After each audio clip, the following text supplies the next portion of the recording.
Okay, so back to the arena again.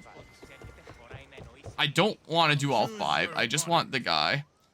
Yeah, Caldera's in this game now too, with Caldera there. Or at least I can do like a lower level dude here. I'll fight Tyros, the Rock of Athens. Because apparently this guy will give me the clue to the next cultist. So I guess I gotta do this. And then maybe I can figure it out from there. Thank you, Game Guides channel. Was this uploaded in, yeah, 5 years ago, October 2018. This is quite loud in my left ear. Yeah, cut off. Wave 1. Oh, I never noticed it said waves here the last time. Hold on. Other weapon, please. Dad axe. Dad axe. Time to smack. Now, V-Day is now confirmed to be a way tougher boss fight than Caldera with a new update, which is absolutely insane. Yeah, considering I couldn't even beat Caldera as is before. Yeah, Octopath 2's difficulty. Screw that. I think there's a good balance to making difficult challenges in video games. Oh, he'll just die by natural causes before I even strike him. I'd much rather take on the rest of the bosses I have left, like Radon.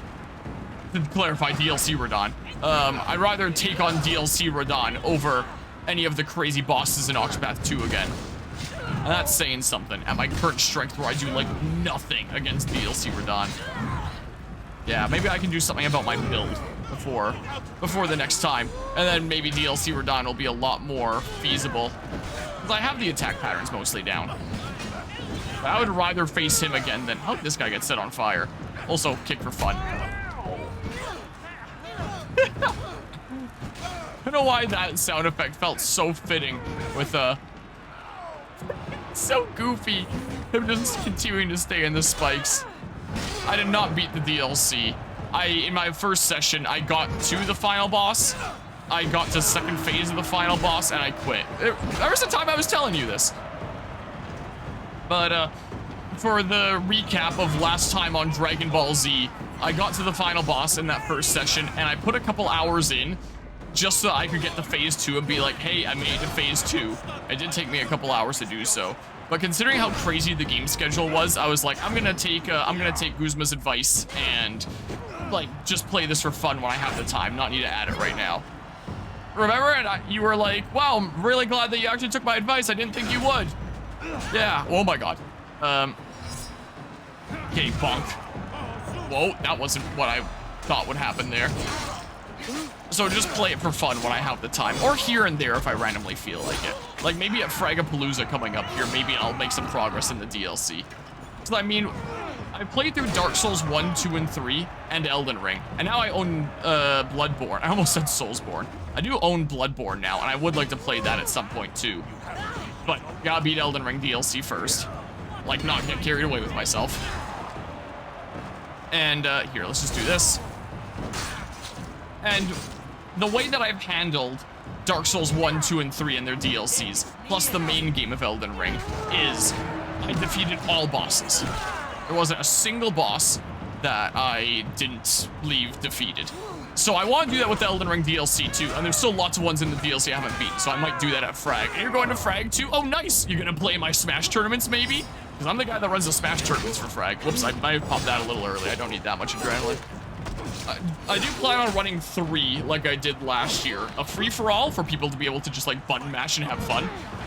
Doubles for those to be able to either play with a friend of theirs or make a new friend, and singles for those that actually want like the competitive tournament to test their skill. So a little something for everybody. I like having 3. It keeps me really busy running 3 tournaments at Frag. But I do like the something for everyone kind of format there, where it's like, if you want to play super casually and button mash and have fun, I'm trying to overpower attack here. If you want to play with a friend or make a new friend, or if you want an actual competitive tournament to play in, there's one of those for each of those play styles. Whoa. I'm probably not going to be playing, well, I'll be playing in the doubles. I won't be playing in the other ones because I think it's kind of weird if the person that's running it is also playing and makes progress through the tournaments. That guy's just going to die, right? Like, that feels kind of weird. But I'll probably play in the doubles because that would be fun for my cousin's kiddo to be able to play Smash 2v2s with me. And I definitely really make his day. So we were chatting recently, the last time we were playing Smash, about how he's thinking that he's gonna play Luigi. And he plays Luigi and DDD the most currently. And I play Pokemon Trainer and Pyramithra, so Aegis. And what we're leaning towards right now is in the doubles tournament. What? Finished getting set on fire when he wasn't even there. Anyway, we're thinking that he's gonna play Luigi and I'm gonna play Aegis so that our team name can be Weegis in the tournament. If we knew how to play Ike, then we would have gone as double Ike and called our team name Ike Climbers. Whoops, that's the wrong thing. I'm used to it being in the other spot. Oh yeah, it just shatters now. But we don't know how to play Ike, so we're not being Ike Climbers. So instead we're gonna be Weegis for characters that we actually play. What we're gonna do, because that's kind of funny. I don't think it's as funny as Ike Climbers, but it's still pretty good. Also, I can just switch to this, so yeah, I'll play in the doubles. But I don't think I'm gonna play in the singles and free-for-all. I'll just be like hosting and commentating those. Will be the case. And I actually managed to figure out like a good seeding thingamabob for it. Like if I closed all my bazillion tabs. If I go to the Fragapalooza website, we still don't have a dedicated space figured out for the Smash tournaments. It was a little bit of a mess last year. Let's see here if I turn on display capture. Last year was a little bit of a mess. Looks like I'm not signed in right now, that's fine. Seating. Let's see here. Because the stage is here. And then this is like the head table, the staff table. If you need help, this is where you go. And then here's like one of the main lanes slash a fire lane. And last year they had like a big TV screen set up here that was just running like ads for frag related stuff. And then they have like different booths for different things here. And last year, the plan was to set up like a dedicated station for tournaments. And I thought that I would have the stage for a decent bit of the event. I had the stage for free-for-all and the final rounds of singles. I didn't have it for any of the other thingamabobs. But yeah, you were there last year, it was fun. Maybe you can go back next year. Yeah, you're welcome to come on by. Like, let's see here, Fragapalooza 2023. So when you look at the VOD stuff, it's like, here's all the free-for-all stuff where it's just like random stages, items on, just complete mayhem, last people standing move on, and all that. And then here's the final rounds of the singles. Because we could have finished those like before the stage was right, but we want to do the finals on the stage. And that was what I had my stream connected to. I had cabling running down to, I think this is the, nope. Where's the Frag? Mom Lovers is the name of this group. Where's the Fragapalooza Friends and Family? Oh, Mega FPS area. Their events were fun too. Where's the Fragapalooza Friends and Family area? Was it this? Because I know there's a here we go. The Fragapalooza Friends and Family area. I am a member of this group, I'm just not signed in right now. So usually we go for the Fragapalooza Friends and Family area, like the reserve special area. But this year, I actually did something different with my cousin's kids. My actual cousin is always behind like the head table because like he's staff there. There's always like 3D printing things for people, like the badges and stuff like that. So if you buy like, if they're even selling the like 3D printed badges or mouse pads and stuff this year, he's who you'd be getting it from. This year we actually grabbed these 3.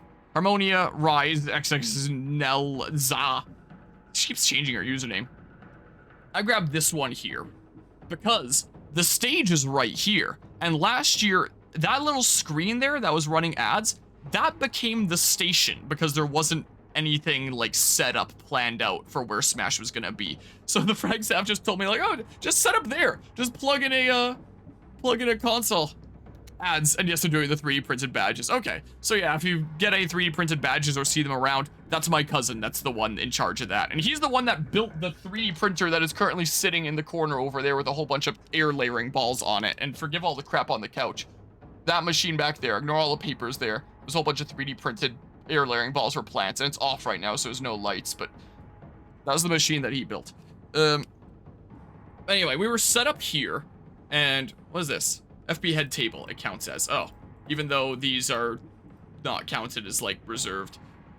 I wonder if he, nope, he's not set as a C right now, but he can grab one of those. Anyway, we were all in this area here, and this is technically like a fire lane, and people were also coming through here to get to washrooms that were back here. So the fact that we had the 2v2s and the 1v1s set up in this little space here, that meant that people were spectating like both here, blocking people that were coming through, and they would come out to here, which blocked people going through this way. So, like, I was, like, very, very much in the way with my Smash Bros. Stuff last year. Was kind of the case. So, we're trying to get it figured out this year to hopefully get, like, some stations over here. Like, I might be able to use these when the panels that they're meant to be aren't currently ongoing. Maybe. And I also got a seat right next to the stage, so that's like, hey, I don't need to have cabling running all the way over here to wherever Fragapalooza Friends and Family is. Where the heck is it again? Wherever the heck it is. Fragapalooza Friends and Family. It's here. So we managed to do it last year. We did run a cable all the way down here and to here, and I was able to stream and commentate the events here. But because I didn't really have any tournament organizers either, so I didn't really have anyone that was up there at the stage saying who's gonna play next and what the bracket is looking like and all that.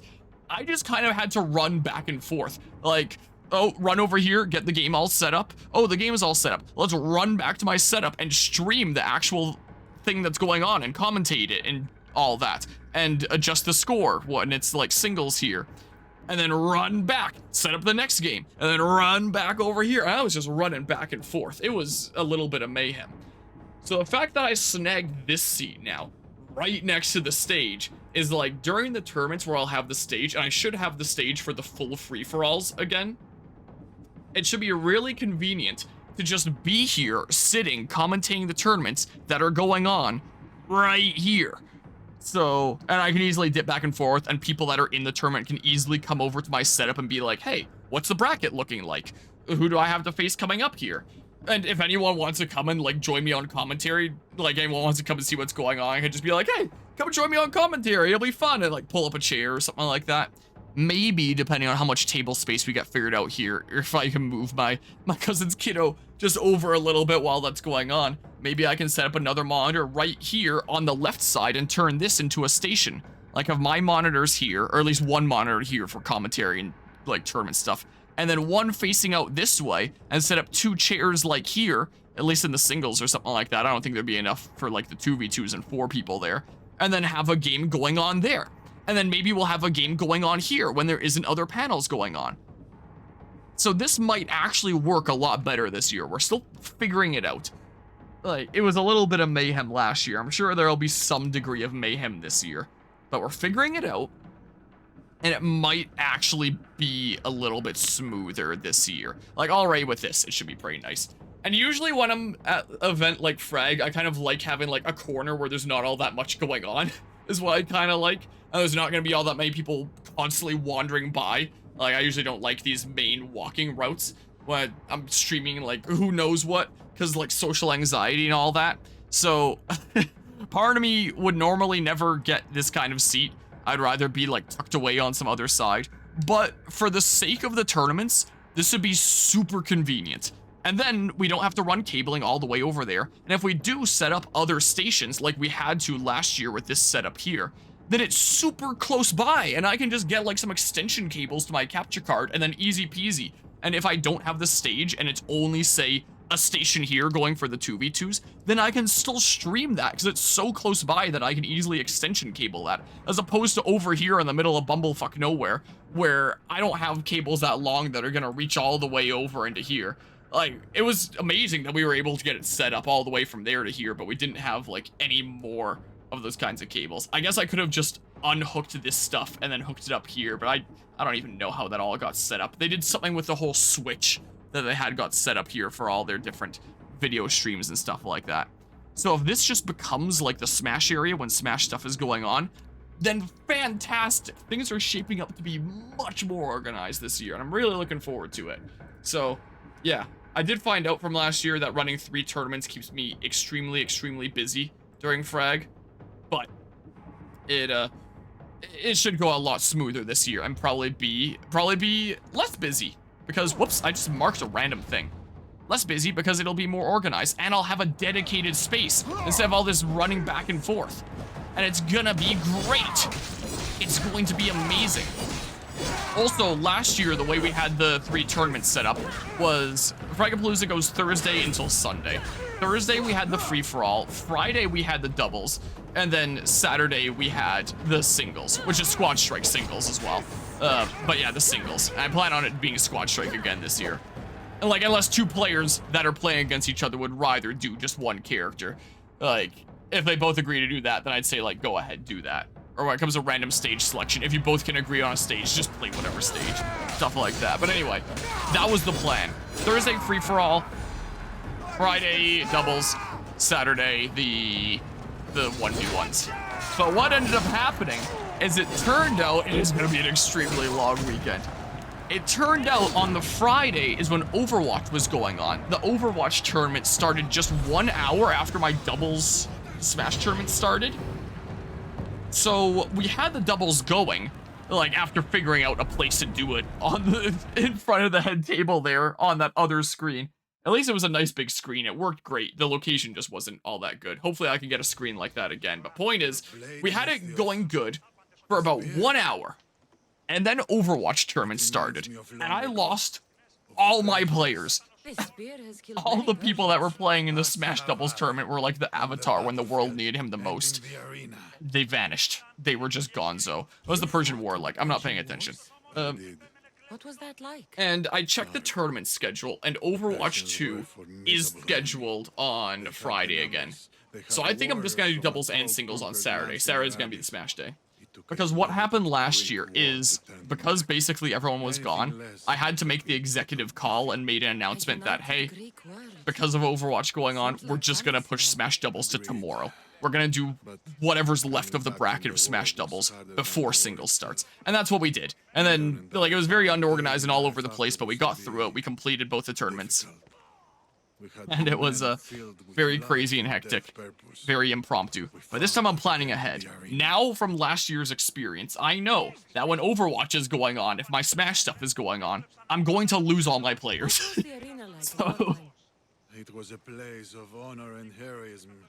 So my current plan is free-for-all on Thursday after the opening ceremony. So the opening ceremonies go from 7 to 9.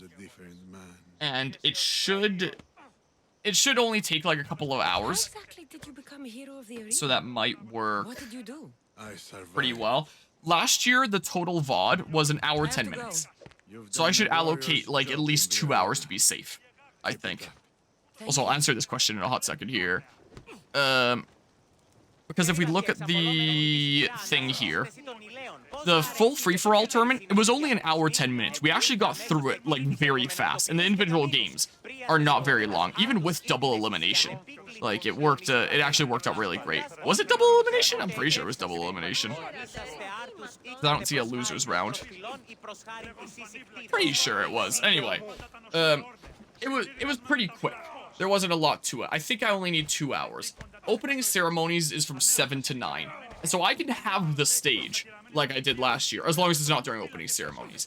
So I could go from 5 until 7, but I feel like that might not be soon enough, as like some people get out of work or school and then come to the event and are getting their setup all set up. And if the tournament starts right at 5, I don't think that's enough time to, like, oh my goodness, you are so noisy! Get me somewhere else! Or get me on the map screen where we hear the Ezio's Family remix. My goodness gracious. I don't think that that would offer people enough time. So I think I'm going to start at 9. And then it'll probably only go on for like a little bit over an hour, hopefully. So in case anyone needs to go home and sleep there, hopefully there's enough time. Ideally, I will be able to start earlier than 9, but the only other option is like 5, and I think that's too early. So currently the plan is free-for-all at 9 on Thursday. And then the doubles and singles, they don't have a time set yet, but the plan is to do them both on Saturday, and Saturday's like the big Smash day. It's just we have free-for-alls going on immediately after opening ceremonies, and that'll be a cool way to kind of open it as well. Just like, hey, here's the Smash free-for-alls. Just come on up if you want to play, or come chat to me if you want to sign up if you haven't already on the website. And I'll slot you in, because I just do the bracket on like an Excel spreadsheet for this. So if anyone just comes up to me like, hey, can I play? I say sure, and I slot them in. Like, it's pretty casual in that sense. So yeah, we'll do that, and then Saturday will be the crazy Smash day, and we're just figuring out the scheduling now and where exactly that's like, it should be able to be set up over here. We're just figuring out the details with that right now, but I'm feeling better about it this year.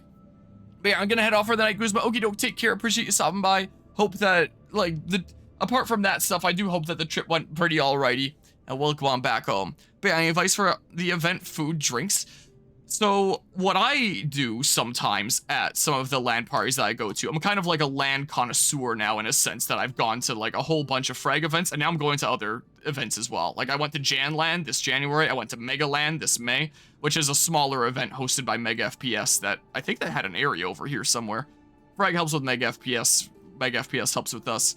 Or, where was, oh, this here. This was another venue thing. This was another LAN event at West Edmonton Mall. So, like, now I have a good feel of... I'm taking such a roundabout way to answer this question. What the hell?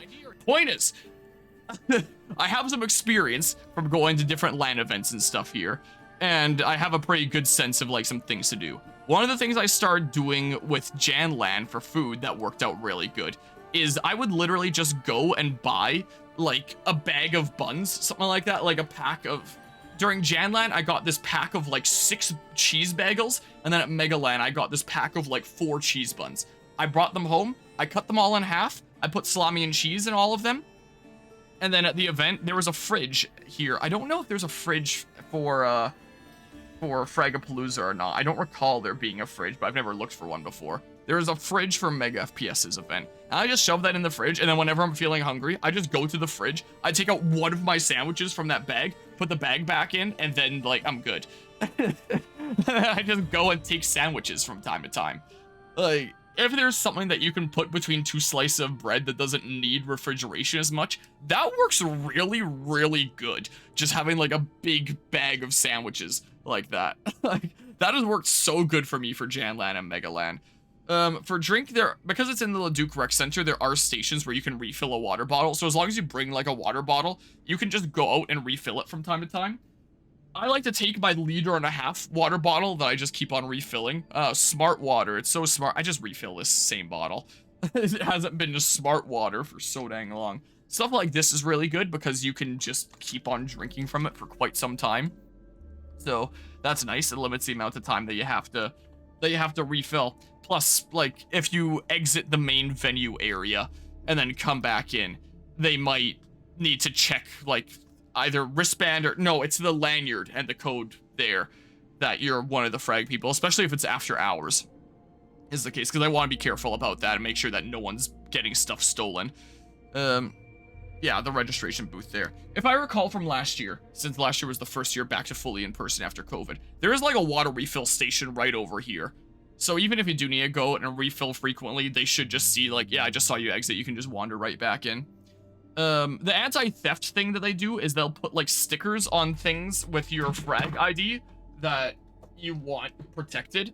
Like, when I first went in 2019, on my Switch, they put on that NVIDIA sticker, so it was totally a NVIDIA inside my Switch.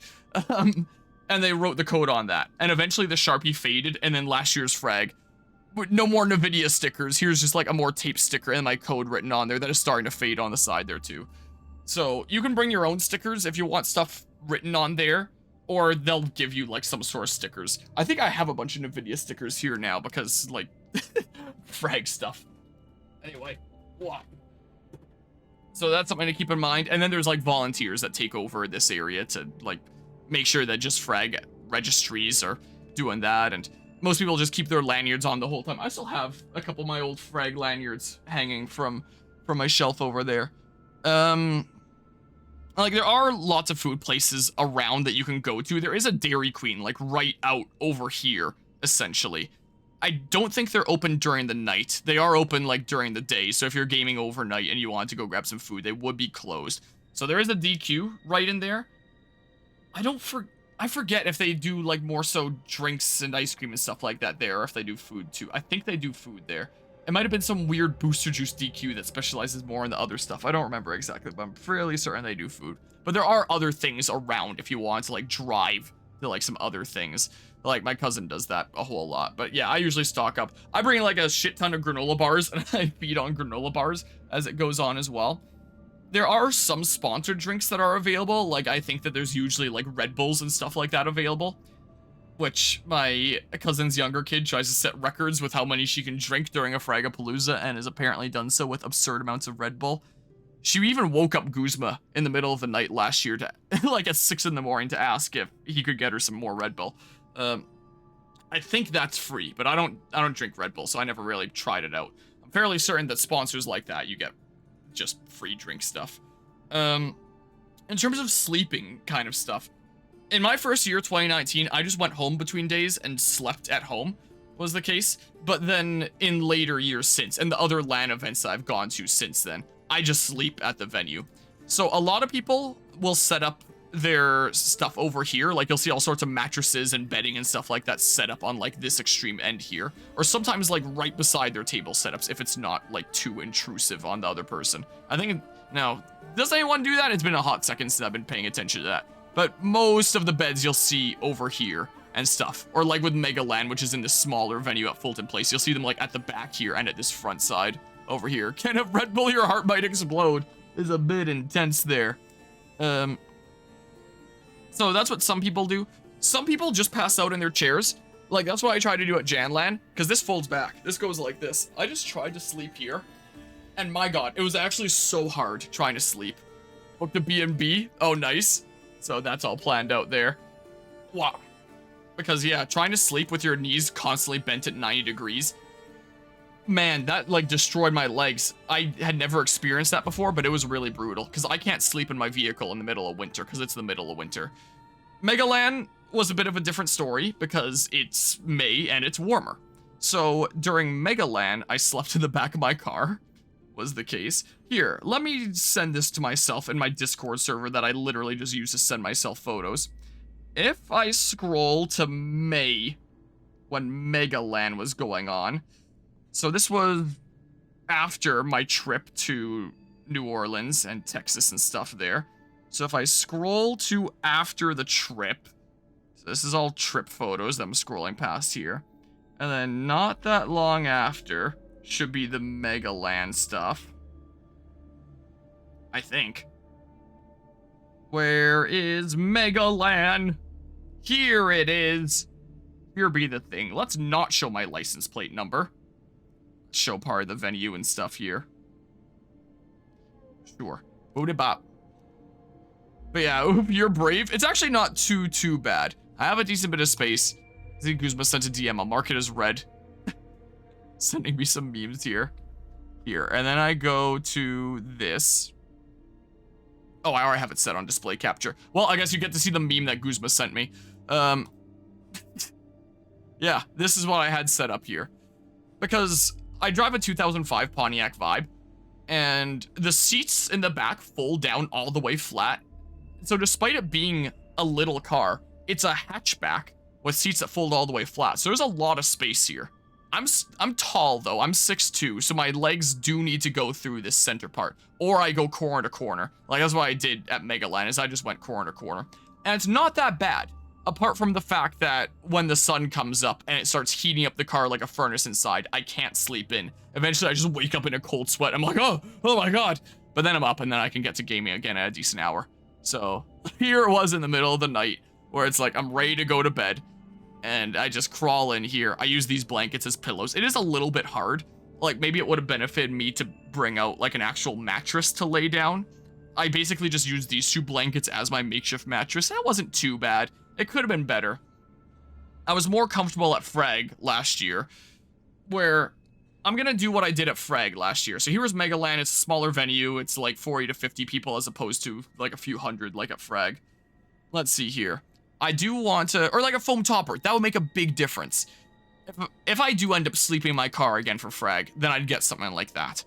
But if I end up fixing my truck, it is currently leaking fuel from the fuel pump, and my fuel pump replacement is supposed to arrive tomorrow, so maybe I can get it fixed soon. If I can get my truck fixed, I'm going to sleep in the back of my truck like I did at Fragapalooza, if I can find the photo of that. That was actually a whole lot more comfortable. Let's see here. If I find this here and send that in general, I get a little bit more space. I set up a tent in the back of the truck like this. I drive an antique 53 Fargo truck, and I drove that there because I needed to get my windshield replaced in Leduc anyway, because the Leduc crystal glass was like the only crystal glass willing to work on a vehicle that old. So I needed this thing in Leduc anyway. So I was like, oh, I'll just sleep in the back of that. So I brought out a tent And I brought this little mattress here, this little red, like, 3-piece square mattress, and slept in that. Again, I'm tall. I had to sleep corner to corner in this as well. But it was actually really, really comfortable. And unlike the inside of my car, this thing doesn't seem to heat up inside as much. It was also, like, a bit overcast when I was waking up in the mornings there, so maybe I don't have enough of a very sunny, warm morning experience to base off of as, like, a reference. But at least the times that I had been sleeping back there, it was actually really comfortable. The temperature was regulated a whole lot better. I actually really enjoyed it. So, if this fuel pump that I'm getting in the mail tomorrow will actually fix my fuel leak, and I can therefore drive this again without worrying about it catching fire, then I'll gladly drive this to Frag again and just sleep in the back. Also, my mom was telling me earlier today that apparently Canadian Tire is currently doing a sale on tents that are actually designed for truck boxes. Not like this, where it's like, you can tell it's a little bit compact. In here, the tent is a little bit bigger than this, but it's been compacted in by the corners of the box, which worked, but it's not designed for a truck box. Apparently, there's a sale on truck box tents right now. So, I'll see if this fixes it. And then, if there's like a good price, I might actually look into truck box tents for if there's something that would work good for my truck and Fragapalooza. Because I will gladly tent it out in the back of my truck. Anyway, I can reveal who the heck you are. Unveil is leader of the Petrified Islands. What doesn't Canadian Tire have, honestly? Cosmos, be my guide. Yeah, he doesn't even wear a shirt. A crueler little man than Codros of Lesbos there was none. Having been a fighter himself, he knew to stock his forces with prize fighters from the arenas and pits. Their glory would be his. Though he marched them out under the Delian League's banners, and though they were feared, none knew he offered their lives in battle as sacrifice to Cosmos. Okay, I can just mark him and go kill him now. Where the heck is this guy? He's the leader of the...